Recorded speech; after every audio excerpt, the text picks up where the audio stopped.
আমাদের সময় যদি এখনকার মতো পুরো পৃথিবীটা হাতের মুঠোয় মানে একটা ফোনের ভিতরে থাকতো বা সোশ্যাল মিডিয়া এখন পুরো পৃথিবীর সকল খবরাখবর সব দেশের বিস্তারিত সব জানা যেত তাহলে কিন্তু দক্ষিণ আফ্রিকা আমাদের মতো প্রবাসীরা আসতো না।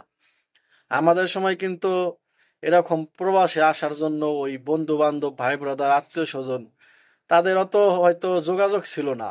এখন তো বর্তমানে ফেসবুক মেসেঞ্জারে ঢুকলেই বিভিন্ন তথ্য ইনফরমেশন দেখা যায়, ভিডিও দেখা যায়। যেমন আমিও তো এখন ভিডিও বানাই বা যে কাউকে আশেপাশে চেনা জানা যে কাউকে ফেসবুকে খুঁজে মেসেঞ্জারে খুঁজে কিন্তু কল দিয়ে জানা যায়।